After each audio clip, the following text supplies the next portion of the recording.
Lord be with you. And with your spirit. A reading from the Holy Gospel according to Luke. Glory to you, O Lord. At that time, so many people were crowding together that they were trampling one another underfoot. Jesus began to speak first to his disciples. Beware of the leaven, that is, the hypocrisy of the Pharisees. There is nothing concealed that will not be revealed, nor secret that will not be known. Therefore, whatever you have said in the darkness will be heard in the light, and what you have whispered behind closed doors will be proclaimed on the housetops. I tell you, my friends, do not be afraid of those who kill the body, but after that can do no more. I shall show you whom to fear. Be afraid of the one who after killing has the power to cast into Gehenna. Yes, I tell you, be afraid of that one. Are not 5 sparrows sold for 2 small coins? Yet not one of them has escaped the notice of God. Even the hairs of your head have all been counted. Do not be afraid. You are worth more than many sparrows. My dear sisters and brothers, the Gospel of the Lord. Praise to you, Lord Jesus Christ. Please be seated. Do not be afraid of those who kill the body. Do not be afraid. You are worth more than many sparrows. Lagi po nating maririnig ang mga salitang yan na galing sa Biblia, galing sa ating Panginoon. Huwag po tayong matatakot. Sa katunayan, sinasabing kung i-research po ninyo, sa Biblia sinasabi raw na 365 times na binabanggit ang mga salitang ito. Huwag kang matakot. Do not be afraid.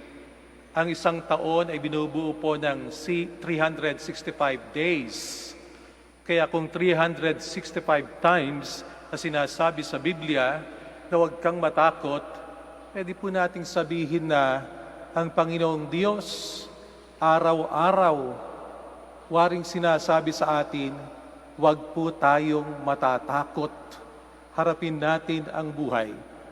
Subalit sa panahon natin ngayon, mukhang napakarami po nating na dapat katakutan. Ang pandemic ay nakakatakot. Ang economic crisis na bunga ng pandemic ay nakakatakot. Marami mga taong nag-aalala, baka mawalan ng trabaho. At yung mga nawalan ng trabaho, natatakot para sa kanilang kabuhayan. Saan kami kukuha ng makakain? Ang pandemic nagdulot din po ng health crisis. Tatakot tayong magkasakit. Ayon sa balita, dahil sa pandemic, tumaas din po ang kaso ng suicide rate sa ating bansa at sa buong mundo. Ang mga bata natatakot sa kanilang lesson. Marami tayong maaaring mga bagay na kinatatakutan sa buhay. Sinasabi nga ang huli nating kinatatakutan ay kamatayan. Paano po natin naharapin ang ating mga takot sa buhay? Ang dulot ng pandemic ay isolation. Yung nag-iisa ka at sa iyong pag-iisa, maaaring makaranas po tayo ng labis na kalungkutan, nakakatakot na mag-isa. Subalit, sa kabila ng isolation, meron din naman pong mabubuting bunga na ating ginawa. Katulad na marami po sa atin ang nagsusumikap na mag-reach out sa kapwa sa iba't ibang pamamaraan. Isa po sa mga projects ng ating simbahan dito sa Manawag ay mag-reach out sa mga mag-aaral, sa mga kabataan. Meron po tayong isang proyekto na ginawa sa pangunguna po ng aming prior, Father Stephen Redillas. Kami po ay nagpakabit ng Wi-Fi sa mga chapels dito sa ating parokya para sa mga mag-aaral. Sapagkat maaaring mga mag-aaral ay meron na pong cellphone o tablet o laptop kung saan nila pwedeng i-download ang kanilang mga lessons sa online classes. Pero ang problema po ay yung pang-araw-araw na budget dun sa load, saan nila kukunin yon. Kaya po naisip ng aming prior na maglagay ng Wi-Fi sa pakipagtulungan po ng PLDT sa mga chapel sa mga baryo. Nung isang araw, ako po'y pumunta sa isa sa mga chapels na ito at nagmisa. At tuwang-tuwa po yung mga magulang, no? Mga lolo't lola, sinasabi lang nagagamit na ng mga bata yung chapel para mag-download ng kanilang mga online lessons. At naisip ko po na gamitin din ang pagkakataon na ito para magturo ng isang malalim na katotohanan tungkol sa ating pananampalataya. Sabi ko doon sa mga magulang, kapag kayo pumupunta rito sa chapel at sa mga mag-aaral, kayo pupunta rito para mag-download ng inyong lesson dito sa Wi-Fi. Yung Wi-Fi ba ay nakikita ninyo o hindi? Yung signal ba ng Wi-Fi nakikita ninyo o hindi? Tang sabi nila, hindi po namin nakikita. Pero naniniwala kayong may Wi-Fi. Tang sabi nila, opo, naniniwala kaming may Wi-Fi kahit hindi namin nakikita sapagkat nakaka-connect po kami. Tumatakbo po yung aming YouTube, tumatakbo po yung aming social media account, nakaka-connect po kami. At sinamantala ko naman para ituro pang isang mas malalim na katotohanan. Sabi ko, dito sa chapel, hindi rin natin nakikita ang Panginoong Diyos. Siya'y Espiritu. Pero ang Panginoong Diyos, kahit hindi ninyo nakikita, ako po'y nakakasigurado na nandirito kasama natin. Sa katotohanan, hindi lamang dito sa chapel, kahit saan tayo pumunta, kasama natin ang Panginoong Diyos, bagamat hindi natin nakikita. Yun nga lamang, kailangan po natin ng special instrument para siya'y ating maramdaman, para tayo makakonect sa Kanya. At hindi cellphone, tablet o laptop ang ating kailangan. Ang kailangan natin ay yung isang napaka-special na instrument. Ito ang ating attitude. Ito ang ating attitude of faith, pananampalataya. Kailangan natin sa panahon ngayon na kung tayo mayroong mga takot sa buhay, mayroong tayo mga labis na pag-alala, ang pananampalataya upang tayo makatawid sa pandemya. At mukhang nakapagbigay naman po ng lakas ng loob sa kanila. Kalang naintindihan na oo nga naman, kung kami laging kumokonek sa Wi-Fi, bakit hindi tayo kumonek sa Panginoong Diyos? Kahit saan tayo pumunta, pwede tayong kumonek sa Kanya. Laging malakas ang signal ng Panginoong Diyos. Kailangan lang natin ng pananampalataya. Last year, nung hindi pa po pandemic, kami po'y nagkaroon kami ng integration sa Iloilo. Kailangan naming sumakay ng eroplano. Meron kaming mga empleyado na first time, nasasakay ng eroplano. Sila po'y takot na takot sa pagsakay sa eroplano. Meron pa nga pong napaiyak sa sobrang takot. Pero pinalakas namin ang kanyang kalooban. Sabi namin sa kanya, nakita mo na siguro ang cockpit ng eroplano. Napakaraming buttons na pinipindot yung pilot. Mas marami sa ordinaryong sasakyan.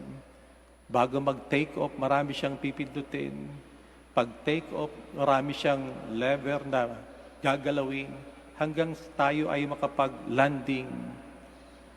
Pero tayo ay nagtitiwala dun sa piloto na tayo'y kanyang ilalanding ng mahusay sabi ko sa kanya. Sapagkat alam natin na kung tayo ang magpipiloto ron o ikaw, di mo naman alam paliparin ng eroplano, talagang nakakatakot. Pero dahil alam natin na yung piloto, alam niya ang kanyang ginagawa, eksperto siya sa pagpalipad ng eroplano, tayo sumakay sa eroplano, tayo ay nagtitiwala sa Kanya. Ang buhay natin, ang may likha ay ang Panginoong Diyos. Ang Panginoong Diyos, ang eksperto sa buhay natin.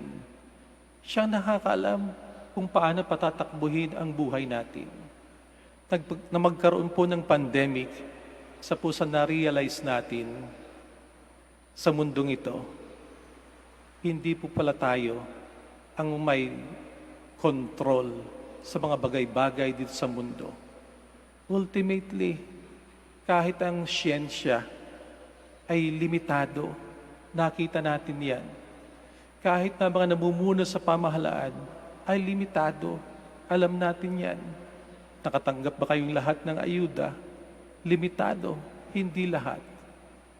Pero ang Panginoong Diyos, hindi po siya limitado.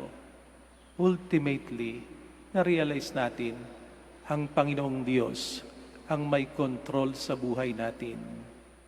Very smart tayo kapag tayo nagtitiwala dun sa piloto ng eroplano, pagkat alam niya ang kanyang ginagawa.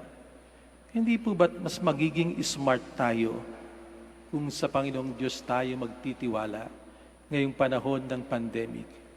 Lagi niyang sinasabi, do not be afraid. Huwag kang matakot. Mas mahalaga ka kaysa mga ibong maya. Mukhang wala ng halaga yung maya, pero napapansin ng Panginoong Diyos, kahit siya'y mukhang napakaliit, ikaw pa kaya na anak ng Diyos ang hindi niya mapapansin. So laban lamang po mga kapatid, magtiwala tayo sa Panginoong Diyos, palakasin natin ang ating pananampalataya. Maaring ang ating paglalakbay ngayon ay uphill climb. Maakyat tayo sa bundok. Pero may matutunan din po tayo sa mga taong umaakyat sa bundok. Nakita ko po yung mga gumagawa ng wall climbing. Parang bundok na sa pader lamang, no? Dahil malayo ang bundok. Meron dati sa mga mall, wall climbing. May mga nakausli na tatapakan. Kapag ka umaakyat ka, hinahanap mo lamang yung isang matatapakan mo. Ang attention mo doon lamang sa matatapakan mong isang step. Lahat ng lakas mo doon binibigay. One step at a time. Unti-unti, nakakarating ka sa itaas. Kung tayo ay nahihirapan sa buhay, one step in a day. Unti-unti, at malalagpasan natin ang pandemyang ito. Unti-unti, one step, makakarating tayo sa tuktok. Lalo na po kung kasama natin ang ating Panginoong Diyos. Lalo na po kung malakas ang ating pananampalataya. Araw-araw po tayong kumonek sa Kanya, sapagkat alam po natin na nandiriyan siya kasama natin saan man tayo pumaroon. Please all stand.